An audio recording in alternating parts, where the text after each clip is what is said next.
the body's got so much of healing power. Right. We do not harness that healing power. We always go for external ways of trying to heal or get the body better. Why not we use the own body's healing power to heal our own self? So that is how this concept came, and our main focus is trying to get patients better without surgery, and that is where our hospital stands out compared to the other hospitals. AI is everywhere. So Yeah. how has it revolutionized medical care? AI is coming up in a big way in medicine also. Right. Ultrasound, a lot of AI guided injections we are doing with ultrasound. We have a lot of physiotherapy machines. We have a robo spine where before for spine problems we used to do surgeries like disc prolapse. Till now it was only like I can use your own cells to treat you, Okay. or I can use my own cells to treat me. That was the only treating that we had. But now India is the first country where we are using allogenic stem cells. Allogenic means it is somebody else's. A healthy person's stem cells which is kept in the bank. A lot of people tend to take painkillers to bring down the pain, and that is like taking poison. Painkillers are the most notorious tablets which are available in the market, and the most common thing is they cause kidney damage, which people do not know.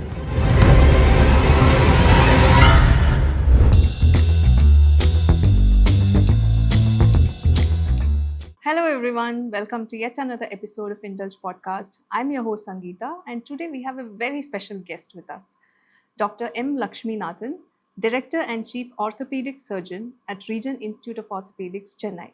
He will talk to us about bone health, platelet-rich plasma treatment, and a lot more. Over to him. Hello, Doctor. Welcome to Indulge podcast. Hello.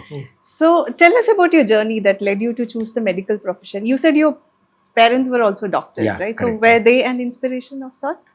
No, actually, they demotivated me from being a doctor because when I see them working all day and I don't get to spend time with them. Okay. I did most of my schooling in hostel, Okay. so I was like, no, I should not become a doctor. But Okay. once I started crossing my 10th, 11th, when I started seeing what they do, Huh. and when I started seeing patients, most of my time I spend in the hospital with my Right. dad because nobody stays at home. So I spend most of my time in the hospital, and when I see patients, when I see them thanking my dog, my father and my mother and all, then that started inspiring me. I said, yes, they really make a change in people's lives. So that is how I started choosing medical profession. Medical profession. And could you tell us a little bit about regenerative medicine and why you chose that field? Regenerative medicine as such it's a very interesting, unique field. Okay. So I'm a surgeon. Right. So anything we do, we operate. That is the only way we knew how to get people better. Right. But then when this concept came, I got introduced to this concept through a friend of mine. He is one of the doctors here in Chennai, and he was connected to a lot of people in UK. So Dr. Shetty and Dr. Kim, there were two doctors, one in UK and one in Japan. So they were the ones who introduced me to regenerative medicine. Okay. When I started reading about it, when I started seeing the treatments they do, I came to realize like the body's got so much of healing power. Right. We do not harness that healing power. We always go for external ways of trying to heal or get the body better. Why not we use the own body's healing power to heal our own self? So that is how this concept came, and it was very interesting and intriguing. I started doing more of research into it, Okay. and at that time there was not much people in India who really did this kind of treatment. We had to go abroad to learn about it, to see what are the different kinds of treatment that is being done.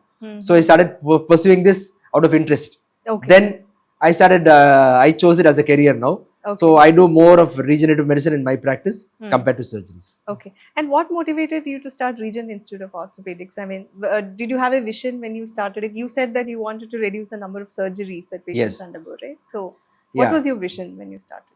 No, see, actually the thing was, as I said, surgery is one of the most successful things which we do, and it gets people better. But there is a lot of apprehension when it comes to surgery. When you Correct, tell yeah. a patient, The see, you word need is scary. surgery. Yeah, I know. So everybody is scared. There are a lot of reasons, financial reasons, Yes. medical reasons, even self, like that nobody wants to go under the knife. Right. So all these apprehension and people's thoughts, I started looking from their point of view. If I can give them an opportunity or a way of getting things better without a surgery, everybody would want it. So that is how I chose this field.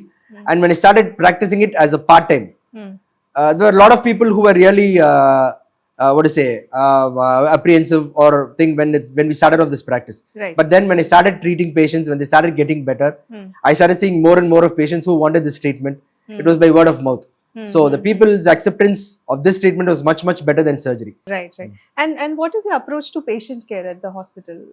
I mean, what makes your hospital stand out from the rest? There are many hospitals who do very good treatments for the patients. Right. But I wanted to start off something unique, which is not available for everyone. So I wanted to start an exclusive regenerative hospital, where we can offer all kinds of regenerative treatments to patients where surgery is not involved. So that is how we started. We still do surgeries. In my hospital, we still do surgeries, but our main focus is trying to get patients better without surgery. And that is where our hospital stands out compared to the other hospitals. Okay. And what are the issues that ail today's generation, especially when it comes to bone health? You said that people don't exercise enough and all that can lead to, bone issues.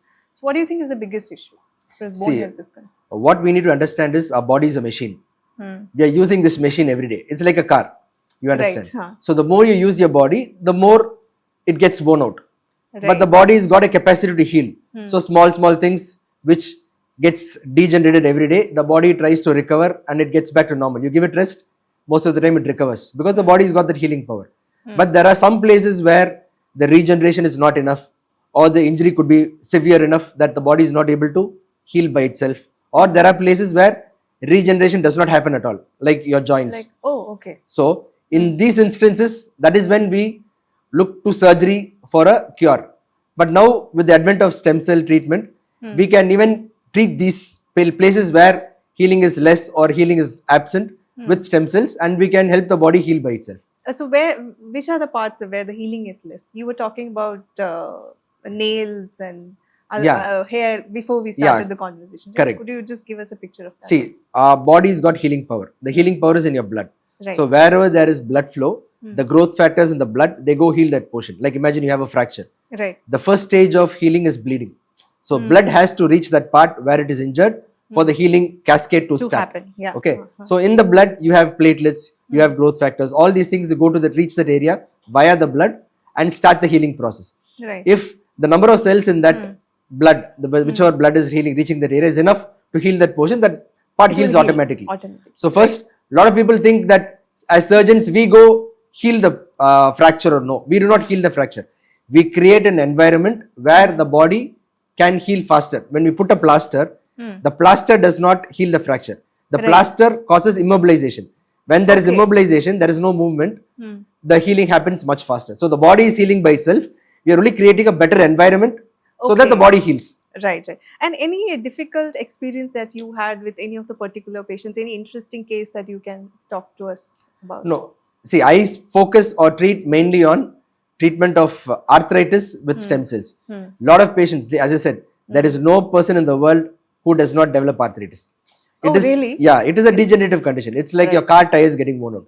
There is no car in the world where the tires does not get worn out. If you drive the car, the tires get worn out. So our body's tires are your knees because it is a weight bearing joint. It bears your body weight. Right. So the more pressure you put, the more you use your knees, it gets worn out. For some people it happens at the age of 50, some people at 55, some people at 60, some people at 70. Depends on how you take care of your body. And your weight also plays a crucial correct. role. So all these things will play a role on wearing out your joints.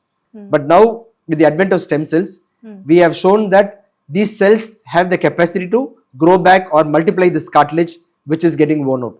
So if we can replace our original cartilage, you don't need an artificial one to go replace it. So that is why in early stages, this treatment works very well. But problem is, for this treatment to work, you need some cartilage to regenerate. See, when there is no cartilage to regenerate, you reach a stage where there is no cartilage at all in your joints, then this treatment will not work. So this is done more in an early stage, like a vaccine. See, when you take a vaccine, it is like to prevent a disease from happening. You know, you may get this disease, so you're taking a vaccine so that you do not get affected by the disease. Everybody in the world gets arthritis. So there is no person exempt. So when you know you're going to get arthritis in your future, if you have a way of regenerating your joints and getting it back to normal without surgery, why don't you do it in an early stage? So that is how this treatment or this concept has grown, and it is more like a prevention for arthritis. There are totally 4 stages in the arthritis of the knee. Stage 1 is very mild. Stage 2 is moderate. Okay. Stage 3 is less severe and stage 4 is severe. So how we grade this is looking at your x-rays. When you take a standing x-ray of your knee, it tells you how much of space you have, how much of gap is there between your thigh bone and the leg bone. That is actually not a gap, it's cartilage. If you get an MRI scan done, it will show you the complete picture. So depending on how much of cartilage you have, we grade your arthritis. When there is no cartilage at all, that is stage 4. And that is the stage where we do surgery. Stage 3 is like you have 1 mm space or around 1 to 3 mm of space between the bones. And that is the ideal stage where this treatment works best. So when you have a little bit of cartilage and you have a little bit of pain, it is disturbing. Like you will have pain when you go up and come down stairs. You will hear some noise in your knees. Walking for long distances will be a little difficult. Short distance you'll be able to manage, but when you walk for more than a kilometer, you start developing knee pain. You're not able to squat on the floor. So these are all early signs of telling you that your joints are getting worn out. And have you treated a national or international athlete, and what's been the most challenging part about it? No, this treatment became very famous with sports medicine. Right. So all sports people, they tend to develop a lot of strains, ligament tears and stuff. And that keeps them away from sports for quite a long time. Quite some time, yeah. But with the advent of PRP and all these stem cell treatment, they have shown that we can accelerate the healing much faster, and we can reduce the time of healing by almost half. Wife, Dr. Swarnavalli. So how is it working together in the hospital? So she also specializes in the same thing? She's a pain physician. See, our concept to start this hospital was we wanted to avoid surgeries as much as possible. Right. So for people who are in stage 2 and 3, I do the PRP treatment. I avoid surgery. I get them better without surgery. Right. But there are some people who come in stage 4. Stage 4, yeah. Who do not want surgery, or for whom, for other medical reasons, surgery cannot be done for them. So in that case, at least we need to bring down their pain. So that is where my wife comes into play. She's a pain physician. She does a lot of treatments, injectable treatment. They are called radio frequency ablation, where she brings down the pain without surgery. We should treat the problem or we should treat the pain. Right. So because the main problem for patient is not the arthritis, it is the pain. Yeah. So if I'm able to bring down the pain without any side effects, a lot of people tend to take painkillers to bring down the pain. And that is like taking poison. Painkillers are the most notorious tablets which are available in the market. And the most common thing is they cause kidney damage, which people do not know. Right. Abroad, if you need to take a painkiller, you just can't get it over the counter. You need a doctor's prescription, and only then you get these painkillers. And doctors also, they don't prescribe more, because if they prescribe more for a patient, they are questioned. Why are you giving so many painkillers for this patient? Correct. Yeah. But here, anybody can go buy any tablets over the counter. If you go to a hospital, if you see 100 patients who are undergoing dialysis because of renal damage, most of them are because of tablet-induced renal failure, not disease. Okay. In India, mostly it is because of tablet abuse. So, tablets, especially painkillers, are the most common cause of renal failure, which people do not know. So today, AI is everywhere. So how has it revolutionized medical care? AI is coming up in a big way in medicine also. Right. And a lot of equipments are now being, they are assisted by artificial intelligence, where we are able to give even more targeted treatments for patients with these machines, and also like ultrasound. A lot of AI guided injections they are doing with ultrasound. We have a lot of physiotherapy machines. We have a RoboSpine, where before for spine problems we used to do surgeries like disc prolapse. Out of 10 people, 8 of them they undergo discectomy or surgery to get rid of their disc problem. But now with the advent of AI and RoboSpine, we can even we have reduced it by almost 50%. 50% of the patients get better with just the targeted traction and the physiotherapy, and only 50% undergo surgery. So that is where AI has played a big role in helping people in orthopedics especially. Right. And what has been your best research paper that you've written, and are you working on something currently? We are working on cultures now. Okay. Stem cells, there are many ways of treating patients. Stem cells is a very broad term. When we just concentrate your blood and we do, that is called concentrate. We do not multiply. So that is the most basic form of treatment which we have been for so many years. But now in India, we have got the license to culture cells. Right. When I say culture, imagine like when I concentrate your blood, I get about 1 million or 2 million cells. So you get the healing power of 2 million cells. But when I send it to the lab, I can make this 2 million as 50 million. Right. So when I multiply it to 50 million and when I inject it into your joints, the effect or the healing power is almost 10 to 15 times more than just concentrating it. Right. So cultures play even bigger. Imagine some patients come in stage 4. They tell me, I want this treatment, and I tell them it cannot be done because the amount of regeneration is not enough for your joints, but they still insist on doing this treatment. I go for cultures. So when I do culture and I inject these cells, the regeneration power is much more compared to just doing a concentrate. So they get a better outcome when compared to just doing a concentrate. Can you recall a difficult decision that you had to take during a procedure? Difficult decisions. See, mostly it is convincing the patient. See, we need to counsel the patients, and we should first. It is not just me understanding the problem is not enough. Yeah, the patient has to. Yeah. If the patient understands their problem, it is easier to treat them. Correct. Yeah. I see only 20 patients a day because each patient I spend at least half an hour.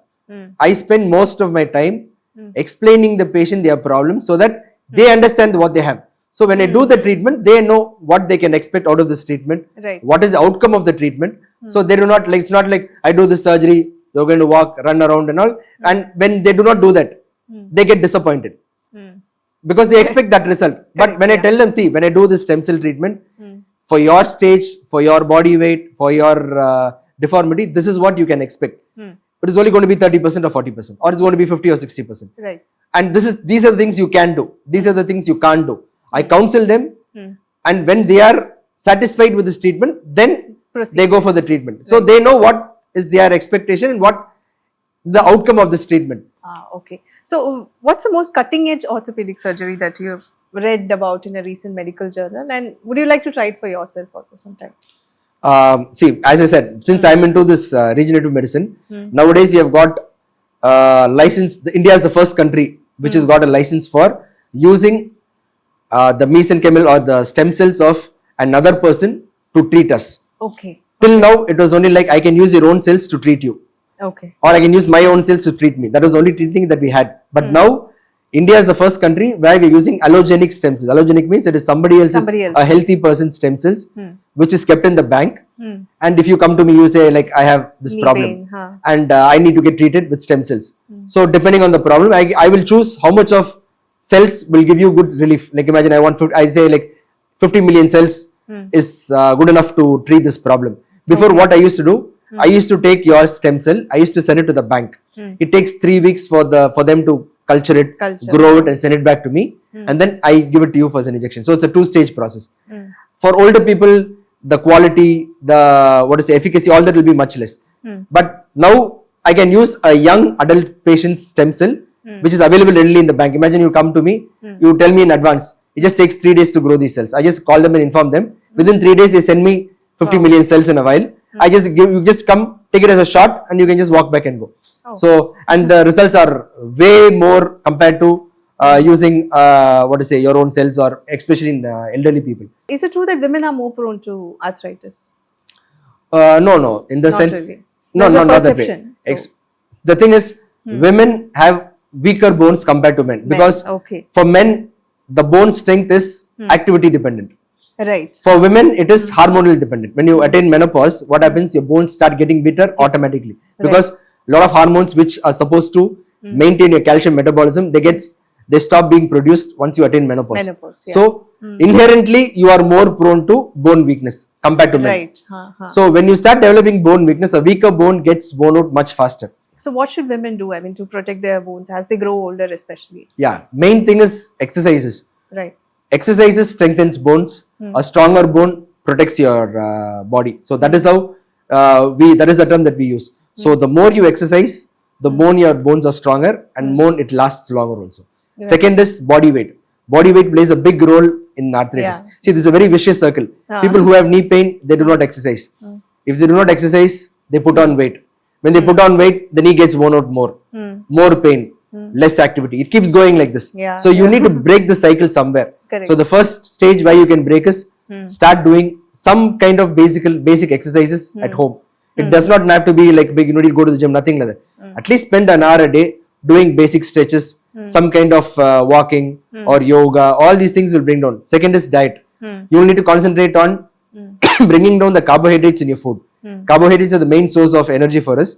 If you do not use that energy, what happens? It starts getting stored in your body as fat. So today we lead more sedentary lives, right? Yeah. So has that affected the bone health in some way? I mean, people get arthritis in an earlier stage. Do you see such cases? No, see, what happens is when you are more sedentary, your muscles are less worked. When your Right. muscles are less worked, they start getting weaker and weaker. The role of the muscle is to protect your bones. See, if you like both of us, we are of the bone, same height, same weight, but I can lift 10 kgs, you can lift 15 kgs. Where the difference comes is in your muscle strength. Muscle strength. You understand? Uh-huh. At any age, you can train your muscles. Most of the people with arthritis, we tell them to exercise because we cannot change or repair the arthritis. So what we do, at least if you start strengthening your muscles, it will prevent further damage of your joints. The more stronger your muscles are, it starts supporting your bones and supporting your joints. So what do you do to keep your fitness in? I do walking. See, most of the time I spend in the hospital. Right. So since we started a new hospital, like before I used to go to gym, I used to do yoga and all these things. Okay. But now slowly my time in the hospital is getting more and more. So every day I walk at least 5 kilometers a day. Okay. I do yoga 3 times a week. This is what I'm doing now. I've stopped gymming now. I was going to the gym now, but I don't do it now anymore. But I need to get back to it. And what do you do for your mental health? I mean, it's a very stressful job. You have to take a lot of challenging decisions, right? So how do you take care of your mental health? Mental health is more to my family. See, when the moment I get back home, Right. I leave everything behind. So my family is my main strength. But doctors My can do motivation. that? I mean, once Yeah, you yeah. get home. Right, okay. No, because since now I'm more into regenerative medicine, Oh. there is not much of emergencies now. So I get Okay, time more with my great, family yeah. and I can schedule my appointments in such a way that I have more time or I have time with my family as well. Is there anything that you would like to add to what we have spoken until now? See, as I said, create awareness for people to know that there are ways of treating your arthritis, treating your other orthopedic problems without surgery. A lot of people think surgery is the only way, surgery is the only outlet. But I want to prove them wrong. I just want to tell them that yes, you can still treat your joint pains, treat your fractures or other orthopedic problems by using stem cells, which is your own body cells with no side effects and no complications. Right. And it is an outpatient treatment. They can just come, walk in, get it done in an hour's time and go. So if I just want to get this concept out so that people can get benefited by it and more people can find an easier way to get back to normal without surgery. Right. Thank you so much, doctor. That was a lot of learning today. Thank you so much. Thank you so much for having me.